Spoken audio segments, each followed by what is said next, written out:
ABC Listen. Podcasts, radio, news, music and more.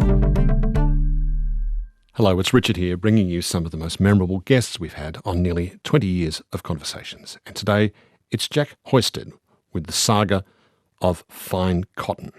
250 metres to go. Fine Cotton still the leader. He's about a neck in front. Harbour Gold's in the three eastern states have shown at least 10 people are principal figures in the Fine Cotton ring-in. The swap appeared to have been well organised. Inquiry into the Fine Cotton Substitution could have netted more than $1 million for those who planned it. What will happen to the real Fine Cotton? I fear the worst, but naturally hope for the best for the horse itself anyway. On August the 18th, 1984, a race was held at Eagle Farm Racecourse in Brisbane.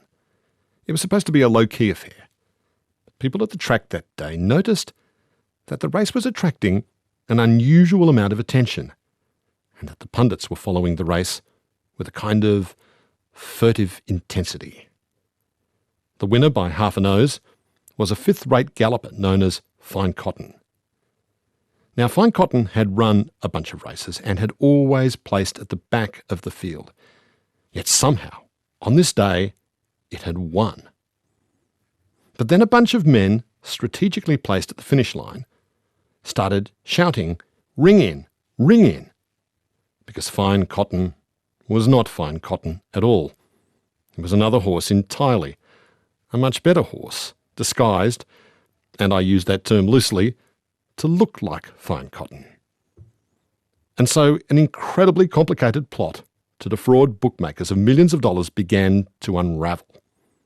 This was a plot that was more like a farce descending into an outright fiasco, one of the greatest fiascos in our sporting history. It's a tale that involves a brutal Sydney gangster, some callously treated horses, and a bucket of hair dye. Peter Hoysted is a crime writer and a columnist for The Australian, where he writes under the name of Jack the Insider. And I'm going to call him Jack because I've known him for some years, and that's what I always call him. Now, I have to confess I don't follow racing, so I missed the Fine Cotton affair at the time. But then one day, Jack explained the whole debacle to me. And it was then that I realised the full enormity of the hoax that had been perpetrated on that day back in 1984. A few years back, Jack co-wrote a book on the whole ghastly saga called The Fine Cotton Fiasco. Hello, Jack. G'day, Richard. How are you, mate? Oh, well, Jack, I feel like we should be doing this in a pub with the sticky carpet, Jack. I'm sorry to bring you into the ABC. Yes, it should be. I mean, and this story, there's a lot of beer consumed as we go through this. All the conspirators were heavy drinkers, and in a sense, when things started falling apart, they'd just drink that little bit more. This is a story with a bit of tragedy, but more than a fair bit of farce, as I said, Jack. Just how farcical was it in your eyes? Well, it's like Give Me That Thing should have been played on the kazoo for the months before in the planning and preparation of this. This was a comedic farce. Look, originally it might have worked, but there was just one tragic event that just brought this all into the realms of comedy. Well, let's just go back a few steps here, Jack. Had anyone tried to ring in a horse in a race in Australia before? Oh, there's a rich history of this, Richard. In the 30s in racing around Australia, there was a horse called Irby who had 23 wins under his own name, but may have won as many as 12 races under other horses' names. And Irby was often dyed to make him look like the horses that he was set to ring in for. So there was that going back to the 30s. There was... One of our principals in this story is a fellow by the name of John Gillespie. He had tried a ring in 1982 in Queensland, putting in Apparent Air as Manasong, and that was rumbled. There was a very famous one in 1972 in Victoria with a fellow, another used car salesman, funnily enough, by the name of Rick Renzella, who swapped a horse called Royal School for a picnic nag called Regal Vista. And Rick Renzella was ultimately jailed and barred for tracks for life, but cruelly on that occasion, Royal School, the horse, was actually banned for life as well. Like the horse had done something wrong. Yes, indeed. Yeah, that's the way it was. But this had reached a rather serious element in 1983 when a Queensland trainer, George Brown, was found murdered. And it was believed that he had refused to be part of a ring-in.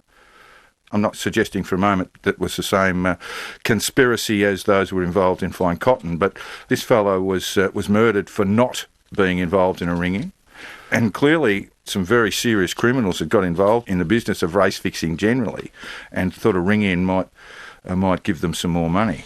Yeah. When we come to the Fine Cotton plot, Jack, where was this hatched? Where do we find the origins of this plot? John Gillespie, who I mentioned before, was doing a stretch in jail for dishonesty offences. It was in Boggo Road, the old Boggo Road jail in Queensland, and he had chanced across a fellow by the name of Pat Hyatana and a number of associates of a Sydney criminal by the name of Mick Sayers. And at Boggo Road, it's believed that they hatched the plan then to buy a picnic nag, replace it with a more expensive horse that looked similar to it, and run with it. Once they got out of jail, they needed to bring a trainer in to make the scam work. Who did they bring in, Jack? Well, Pat's brother, Hayden Hyatana, was brought in. I mean, that was part of the plan, that Hayden would be the person who would do it. So how did they find the horses required for the ring-in? Well, Gillespie had been involved in the horse racing business, and he had found two horses that were identical. And the first was Fine Cotton, which he picked up for $1,000, and the second was Dashing Solitaire, which he bought for $10,000. Fine Cotton's the picnic nag, as you say, yes. but Dashing Solitaire is the lookalike that's going to be brought in, and that's the one that's going to win the race. That's the plan at this stage. That's the one. So Fine Cotton is basically a Class 3 novice, and Dashing Solitaire was a Group 2 horse. So it's about 3 or 4 grades higher than Fine Cotton, and they looked identical. I mean, almost identical. To the passing eye, at least, they were the same horse. Tell me about the horse Fine Cotton itself, given that its name is right at the centre of all this. What kind of a horse was Fine Cotton, Jack? It had had a couple of wins at the time this all blew up. It was 9 years of age in 1984, so it was really at the end of a long and unillustrious sort of racing career. 70 starts for a couple of wins. So this was a horse that was a trier. That's about as much as you'd expect. And at 9 years of age, you wouldn't expect it to do much of anything, really. It's rare that you see a 9-year-old horse running around. Given that the whole point of this is you're going to run a much better horse in place of a dud horse, is the point, first of all, to drive the betting price down then on the dud horse? And if so, how did they do that with Fine Cotton, Jack? Oh, well, this is part of the plan, that Fine Cotton, they firstly flogged it in training, so it was never going to run well at a race, and then they just race it before the ring-in repeatedly. I think it had something like 9 starts in about 30 days. So this is an extraordinary amount of racing for a horse of its age. And they did this so it would finish at the back of the field, finish last, finish 10th, finished 8th, finished 9th, never in the placing. And obviously its price would go down. Did it ever look like placing in any case, in any of these early races, set-up races, Jack? Well, after the syndicate had organised this, they looked on in horror at the Bundamba races one day. Fine Cotton loomed at the turn in front. And I mean, that would have been an absolute disaster. Had it won or even placed, that would have meant that its price would move upwards. So, you can only imagine what Hayden Hyatana thought when Fine Cotton, who'd been just basically raced and trained to exhaustion, has loomed at the turn in front and looked like taking the race. But happily for Hayden and the syndicate, it returned to form and finished 10th. This is starting to sound a bit like Springtime for Hitler, Jack, isn't it? You know, where the producers want to put on an absolute dead-set misfire flop musical so they can defraud their investors.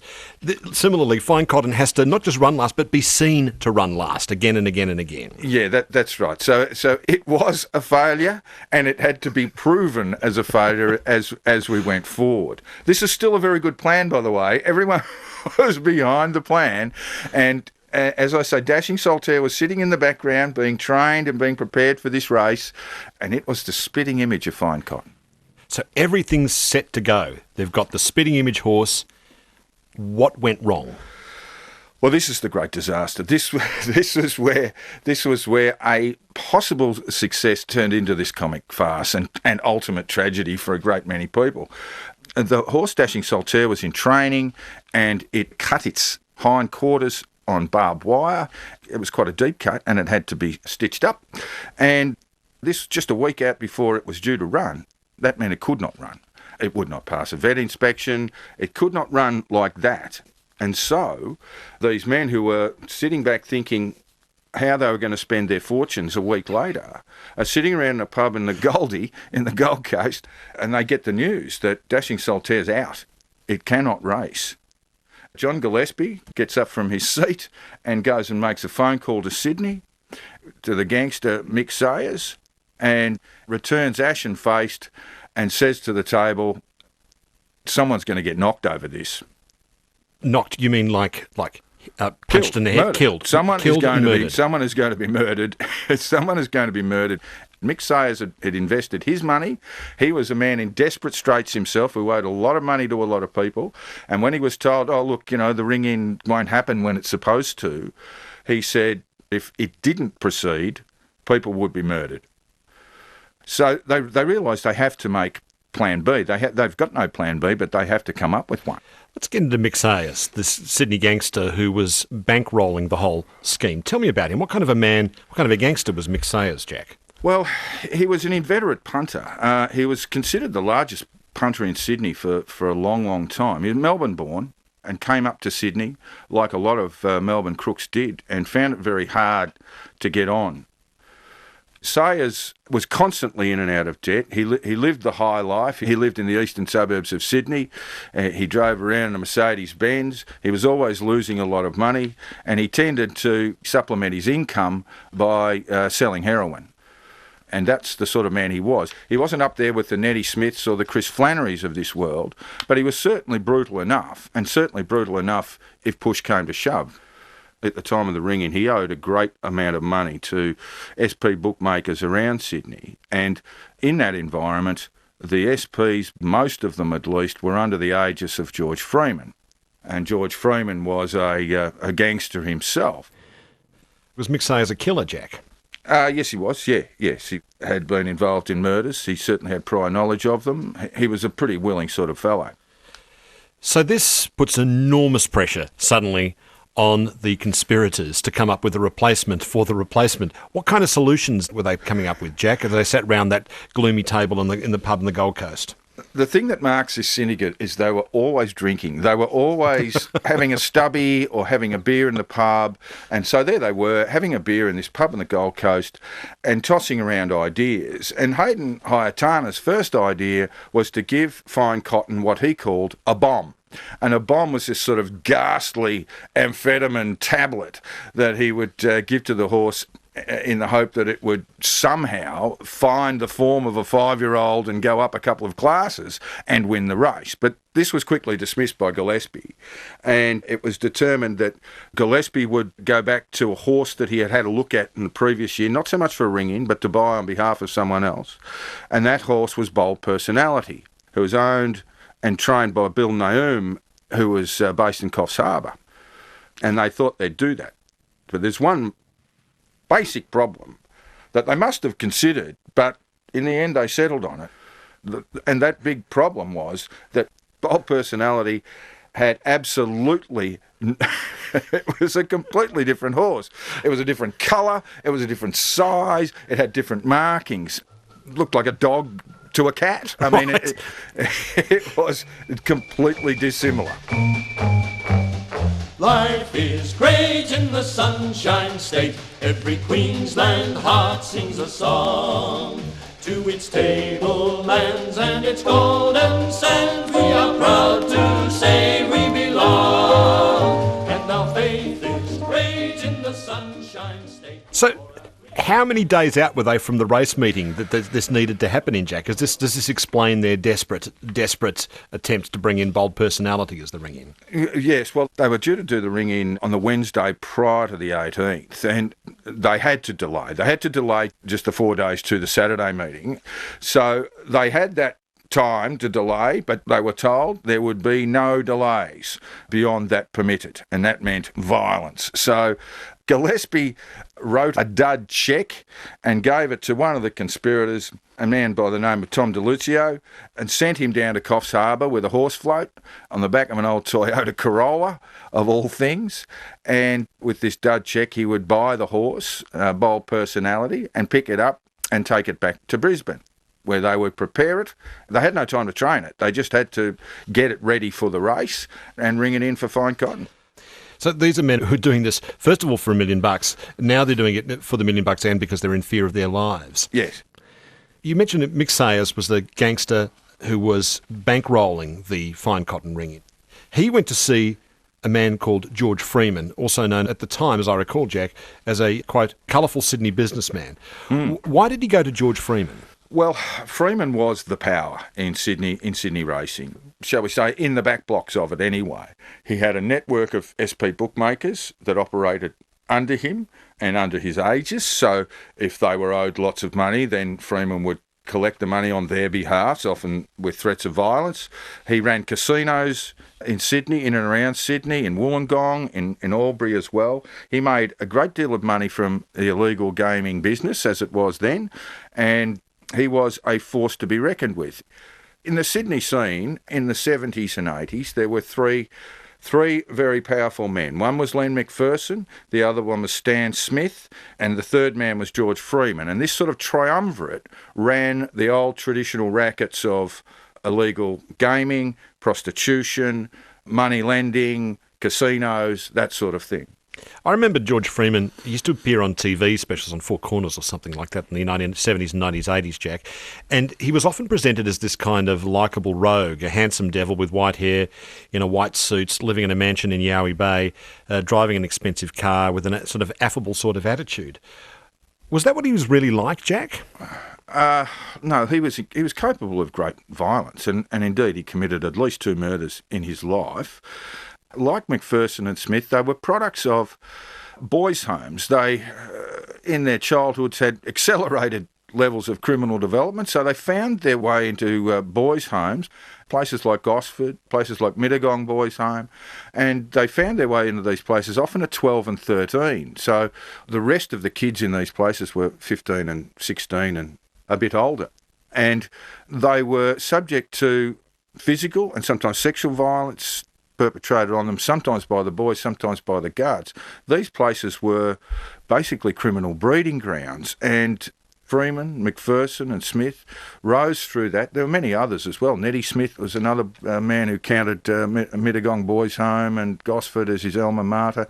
There were many of them, and it basically gave them, well, by the time they reached adulthood, they were very, very violent men bent on revenge on society in general. So are you saying that the thing that all these really senior and vicious criminals had in Australia was that they had all been subject to some degree of sexual abuse in a boys' home as a kid? You can see a connection there, an obvious connection there between that and their later careers as very angry men who were prepared to kill to get their way. Almost without exception.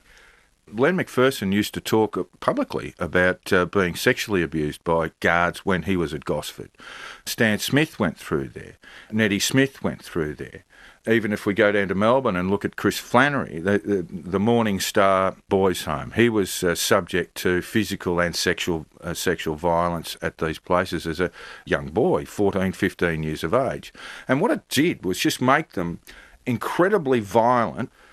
They would often go and get pinched as adults, and they would spend brief periods in jail as adults. Freeman was one of those, was one such. And by the time they hit their mid-20s, they were violent as all get out. And they were, I guess, it's been explained to me, they'd been victims themselves, and they were determined for the rest of their lives they would never be victims again. Other people would be victims. So George Freeman fought his way to the top of the tree in SP bookmaking and associated criminal enterprises around it at the time. Did he have a history of race fixing himself, Jack? Oh, absolutely. I mean, it was said that in the 70s and 80s that there wasn't a race day where there wasn't a race fixed.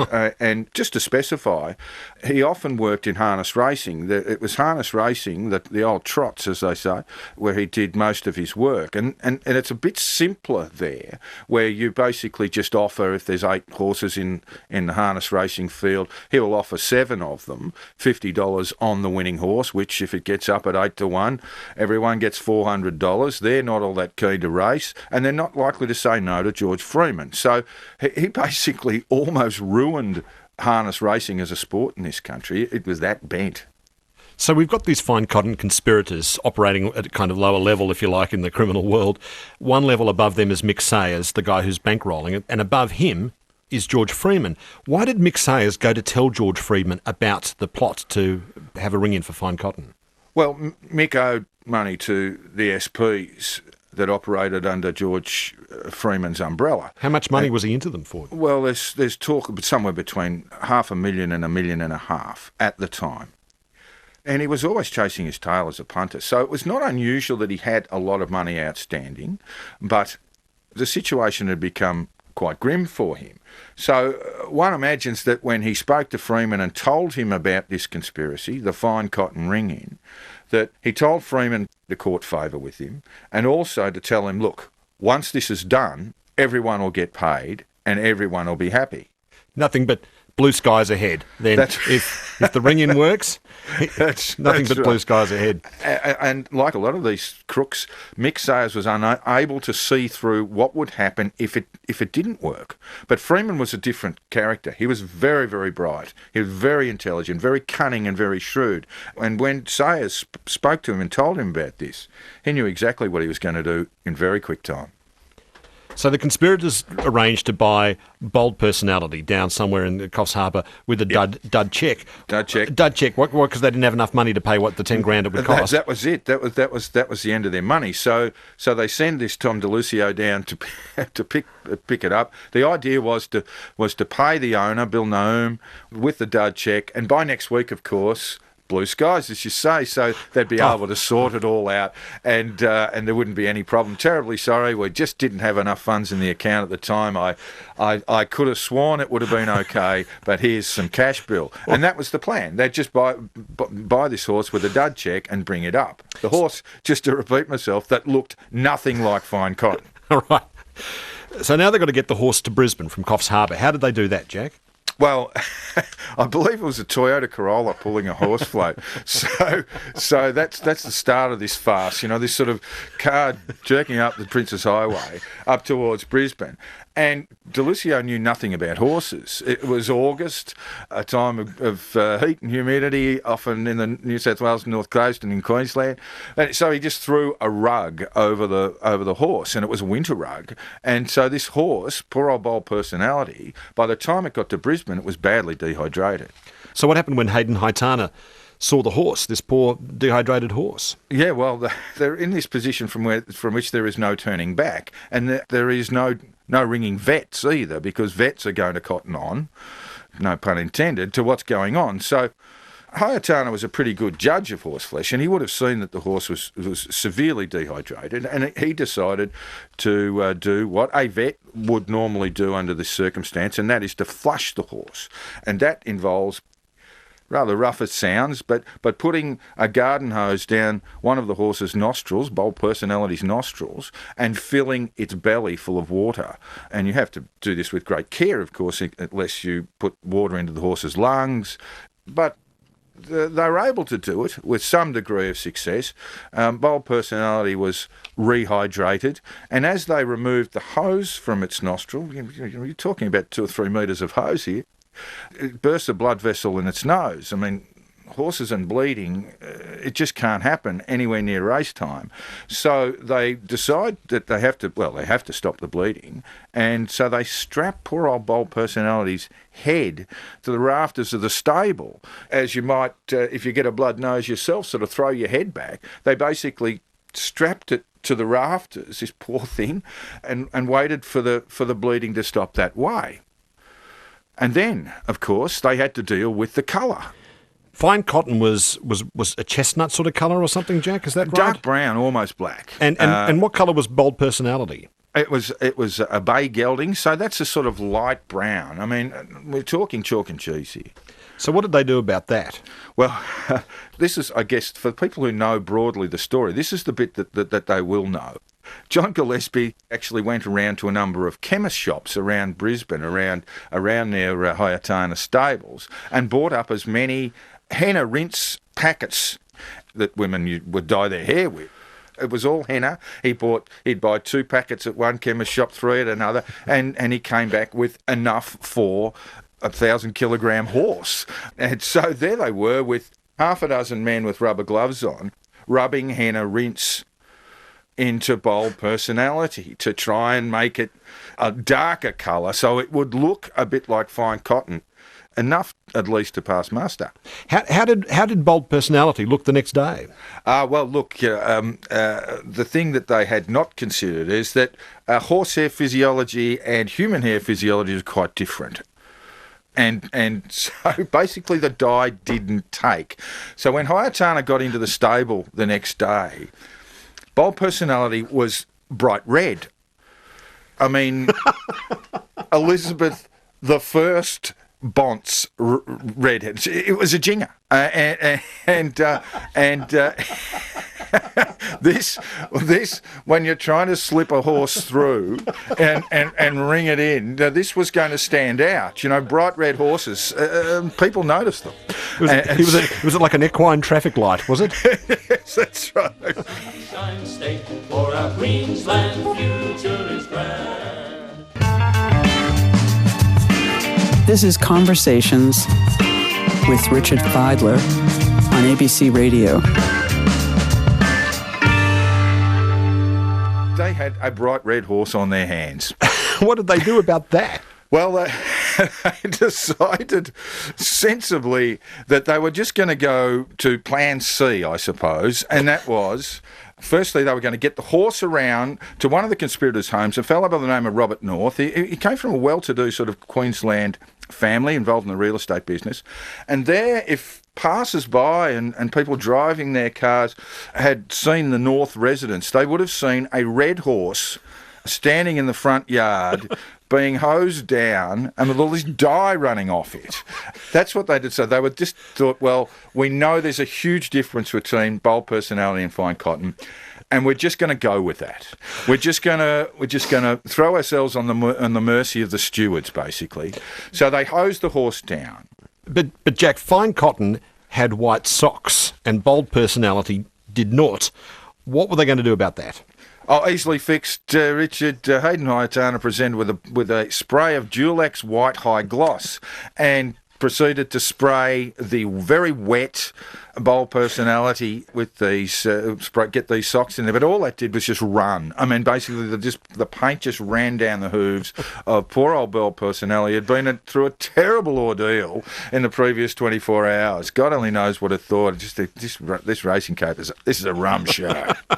So what did they do about that? That's something you would notice, I'm afraid, though, the white socks, for sure. Surely. Well, what did they do about that? The funny thing is, most of this stuff passed muster until the race. But Hayden Hoysted decided to bandage up the legs, and they were just going to throw a rug over it and just keep the rug on as long as possible until they had to saddle it up and put a jockey on it. What, like sounds like getting Michael Jackson into a rock concert, you know, sort of covering with with dark glasses, Groucho Marx moustache. That's right. That kind of thing. Just put a pair of sunglasses on the horse.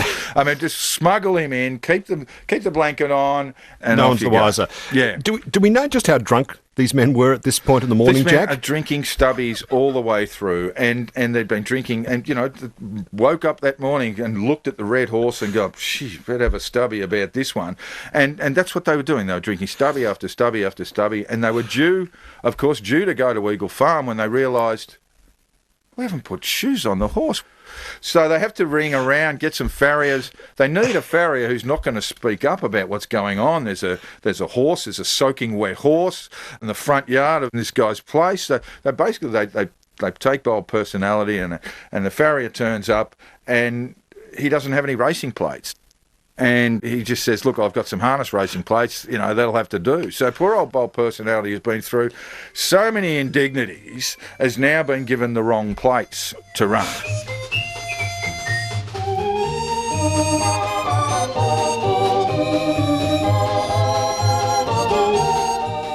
So they arrive at Eagle Farm Racecourse on race day with the bogus horse, bold personality, tricked up with a blanket, trying to pass itself off as fine cotton.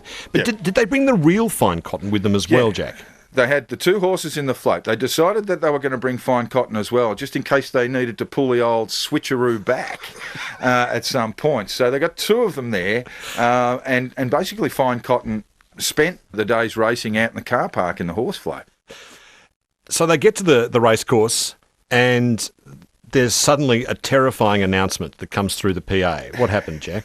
Yes. As soon as they arrive, there's an announcement, Hayden Hayatana to the steward's room, please. Hayden Hayatana to the steward's room, please. And they all panic. I mean, they think that, they've been rumbled, that's it. So Hayden fronts the steward's room, and he's told that due to a late announcement of the jockey, that he was to be fined $2. So they figure they're still going strong. But at this time, and for the preceding 48 hours, it must be said, there is a massive betting plunge going on around Australia, in Queensland, in Sydney, in Melbourne. There's money coming in on fine cotton. It started at its normal price of 33 to 1.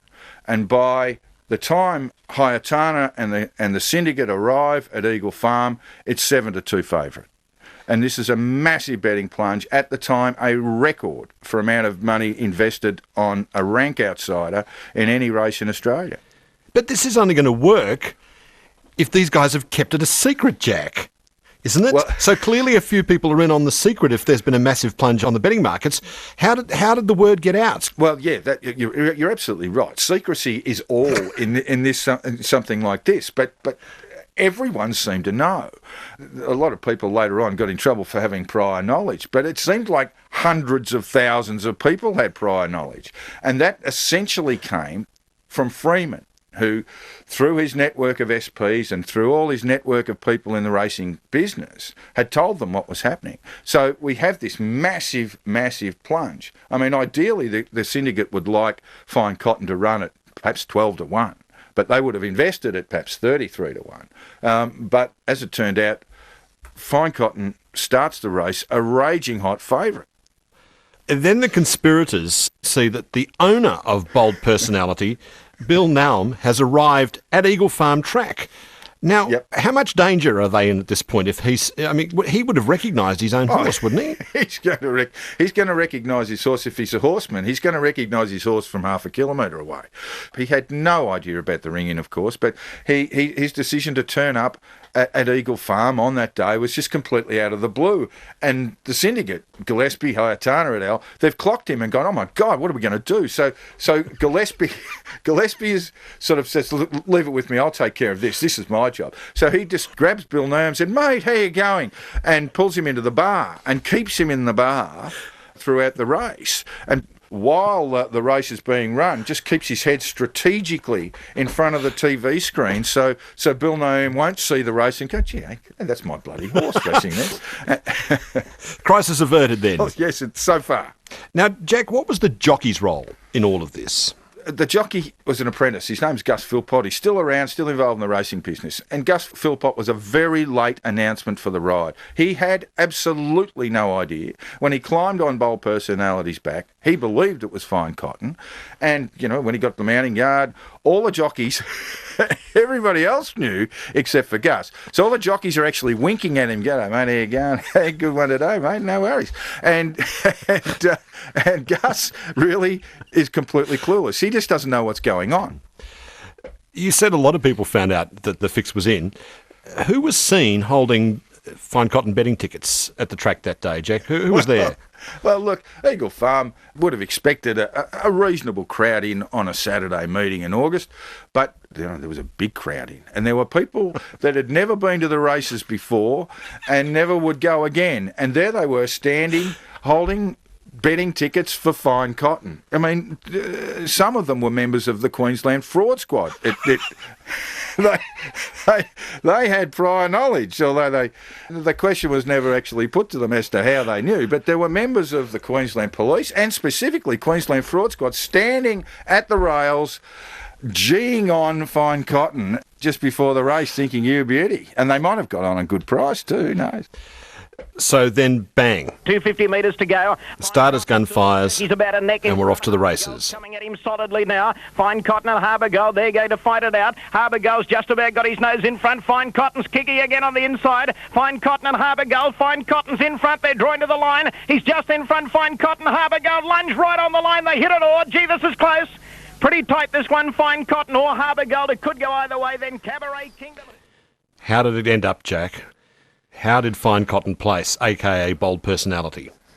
Well, from the call, we know it's gone to a photo. So there would have been this long silence from everybody involved, waiting for the official placings. Now, you have to bear in mind, Bold Personality has been through a hell of an equine ordeal in the previous 24 hours. It was certainly 2 or 3 classes above the rest of that field. But given the ordeal it had been through, it's stunning that it won, and it actually did come out of the gates very slowly, but the jockey got it going, and it proved its class. And as you can hear from the caller there, Harbour Gold did actually hit the front, probably about 50 metres from the finish line, but Bold Personality showed some fight, just stuck its nose in front. In fact, the eventual margin was a short half head, which is as close as you can get. So then it's official. Fine Cotton has won the race. And there must have been this moment, Jack, this brief, shining moments for the conspirators where all this hard work, all the switching of the horses, the rehydrating, the hair colour, henna rinse through the horse, the shoes, everything, the distraction of the horse's owner, it's paid off. So there's this brief, shining moments where suddenly the conspirators think they're millionaires. How long did that moment last for, Jack? Well, probably about 2 or 3 seconds. I mean, once the official placings came down, George Freeman had sent some of his boys, flowing them up from Sydney to Brisbane, and they stood at the finish line on the rails there and started yelling out, ring in, come on, stewards, wake up. And the stewards did rouse from their slumber and looked at Bold Personality, and they looked at the identification card for Fine Cotton and realised immediately that it was a different horse. Now, George Freeman had been tipped off that there was a ring-in. Why would he do that? Didn't he have money on Fine Cotton? Why would he get his men to go up and shout ring in? No, he's pulling a double sting. You see, he's decided to let these mugs, Sayers, Hayatana, Gillespie, bet on Fine Cotton. The big plunge would go on Fine Cotton, and the horse that should have started favourite, the horse that would normally be expected to win the race and start a short price favourite, Harbour Gold, would go out in the markets to 5 to 1, and he'd be able to pick that horse up at a very, very good price, knowing that Fine Cotton, or expecting it to be disqualified, and that Harbour Gold would be the likely second place getter, and therefore be announced the winner, which is precisely what happened. So Freeman was all over Harbour Gold, and I believe, and I was told, that he won as much as $1.5 million that day, while everyone who's on Fine Cotton, once the horse was disqualified, did their dough. Harbour Gold was named the winner, and George Freeman won $1.5 million. That's why he was top of the heap, rather than Mick Sayers. Is it fair to say that, Jack? He was a step ahead of your average mug punter, yes, Richard, and a step ahead of Mick Sayers, and probably 3 or 4 steps ahead of Hayden Hayatana. So the stewards were alerted. How quickly did Hayden Hayatana, the trainer, realise the jig was up, Jack? Well, no one's quite sure, but he was in the car park, and the announcement would go, Hayden Hayatana to the steward's room, came again, but this time it wasn't going to be a $2 fine. This was pretty serious. And so he jumped in the car with the horse float and Fine Cotton. Bold Personality was just left at the track and just took off. And he went into hiding for some weeks. And so did Fine Cotton, by the way. Fine Cotton went into hiding. So this set off a massive police investigation, Jack, and this is a senior Queensland police detective at the scene of the crime. The warrants that will be issued this afternoon will be just an action in a train, which I believe will be a long, drawn-out process to try and get to the bottom of the whole affair. It does involve a lot of people. And I tell you what, the police have done a tremendous amount of work in trying to solve and gain sufficient evidence to indeed bring justice to be done when these people are finally brought to trial. As a fine member of the Queensland Police Force there at work, Jack, trying to track down the perpetrators here, saying essentially that the police would not rest until the perpetrators had been brought to trial. But didn't you just say that were members of the Queensland Fraud Squad holding betting tickets? I'm not sure who that officer is, but if he's a member of the Queensland Fraud Squad, he's probably done his dough on fine cotton, so he is very keen to bring this syndicate to justice. Heads will roll, indeed, when it comes to this matter.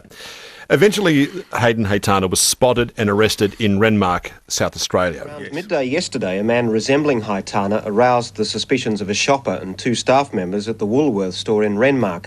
Even behind a pair of dark glasses, Haytana had been recognised. Police closed in and at 6 p.m. sighted Haytana's vehicle parked outside the Truro Hotel and found him inside.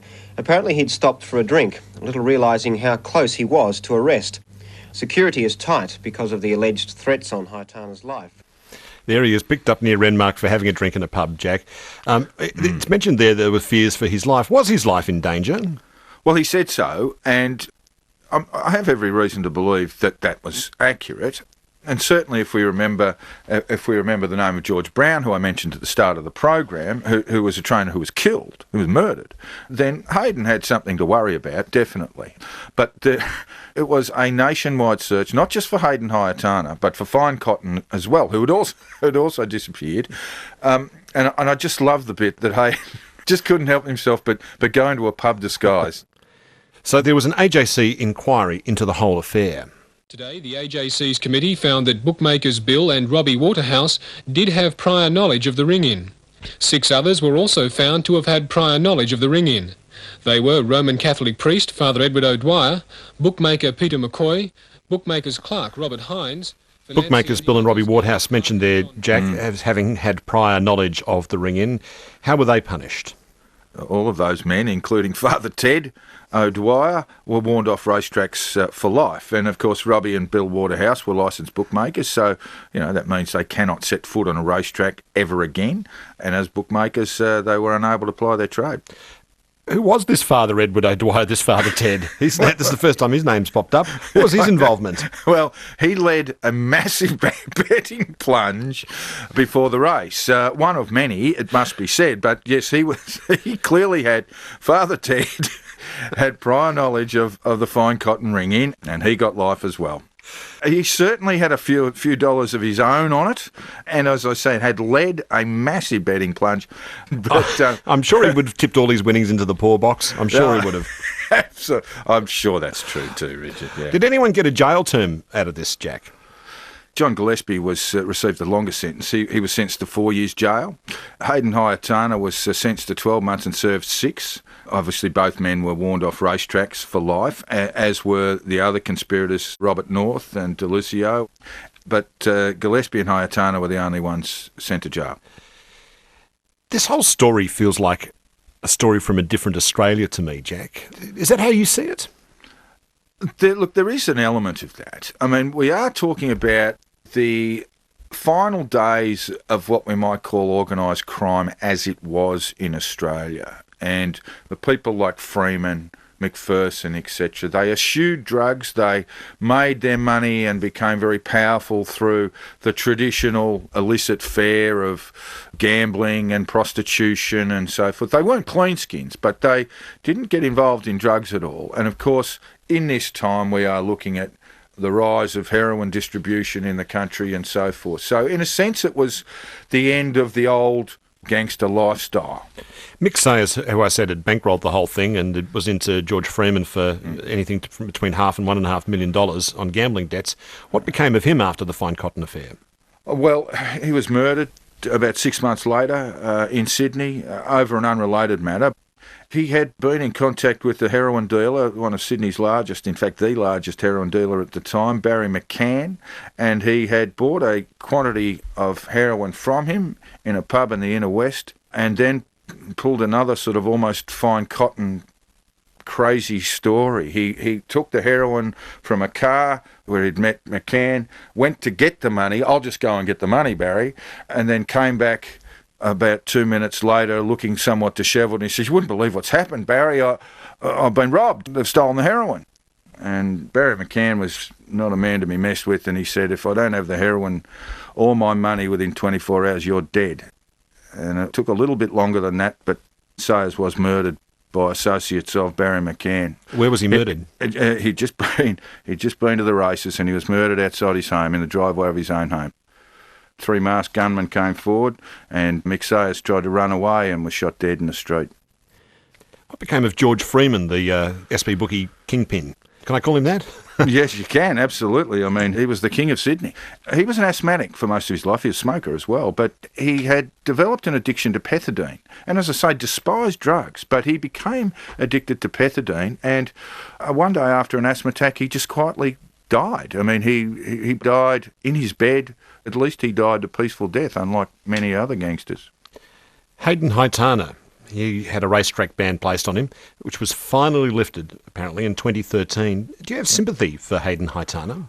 Oh, I do. And he is one of these sort of great knockabout characters that you see around racing from time to time. Perhaps in those days, not so much now, but I did. And he was this sort of effervescent, helpful fellow. If things went wrong, I'll fix that. I know how to fix that. We can do it this way. We can do it that way. I mean, he was just an immensely cooperative man.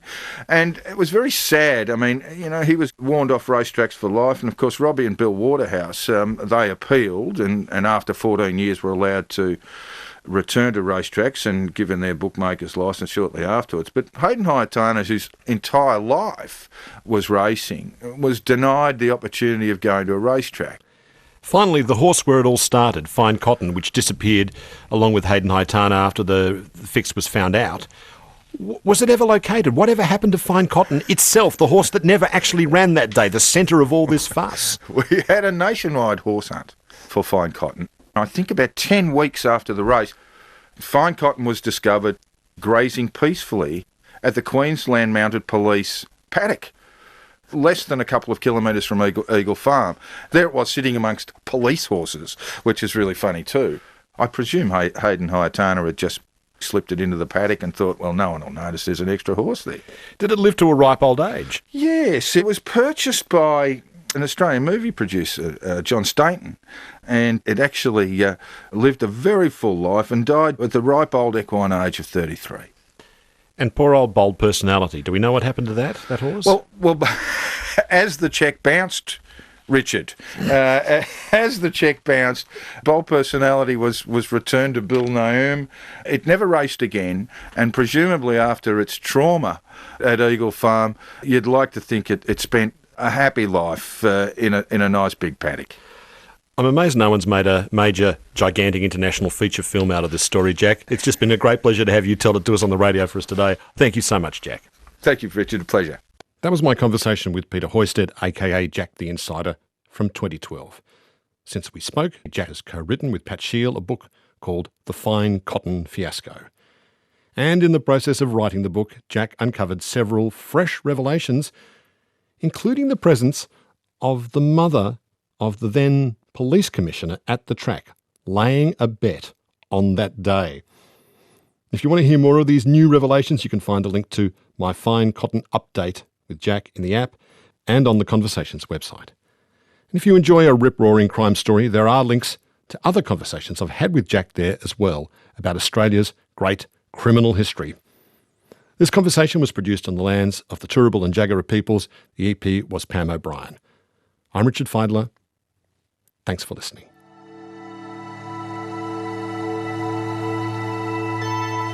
You've been listening to a podcast of Conversations with Richard Fiedler.